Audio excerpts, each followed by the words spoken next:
kako se znanje može sustavno na pravi način iskoristiti za stvaranje vrhunskog komunikacijsko-tehnološkog proizvoda. Naime, tvrtka Ericsson Nikola Tesla, zahvaljujući ulaganju u visokoobrazovane mlade ljude te neprestanom osmišljavanju najsuvremenijih rješenja i usluga, probila se u sam vrh globalne Ericsson korporacije. I još nešto, ne manje bitno, pružila je priliku ponajboljim studentima naših fakulteta za elektrotehniku i računarstvo da svoju karijeru ne zamišljaju u inozemstvu, već ostvaruju u Hrvatskoj. I ovaj puta Dijana Kovaček. Trodimenzionalnim predstavljanjem najsuvremenijih komunikacijskih rješenja Ericsson Nikola Tesla pokazao je koliko je u njihovim proizvodima budućnosti važno znanje.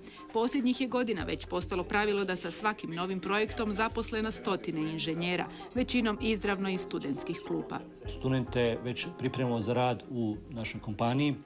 I posebno smo također ponosni na jedan posebni oblik suradnje, izvedemo to ljetna radionica, gdje studenti rade u našim prostorima na problemima koji su zanimljivi i za Ericsson Nikola Teslu i za sveučilište. I Goran Reinprecht još kao student sudjelovao je u takvoj radionici. I nakon diplomskog studija sam nastavio naravno tu raditi.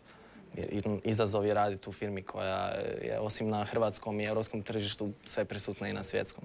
Upravo je globalna prisutnost Ericssona prednost koju mladi ljudi veoma cijene. Dakle, rade u Hrvatskoj, a članovi su međunarodnih internacionalnih timova, preuzimaju odgovornosti i mislim da je to idealna kombinacija za mlade ljude. Da razvijaju svoje kompetencije, da ih pokažu širom Ericssonove korporacije i prema našim kupcima.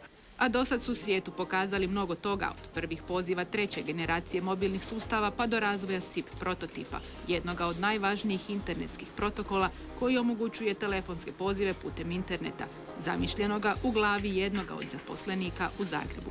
Ovdje je slučaj da mi zapravo startamo od same ideje, znači od idejnog začetka, pa razvijamo kroz prototipove do finalnog proizvoda koje onda nudimo Ericssonu, odnosno Ericsson ga prepoznaje kao dio palete koji će onda on nuditi u svijetu.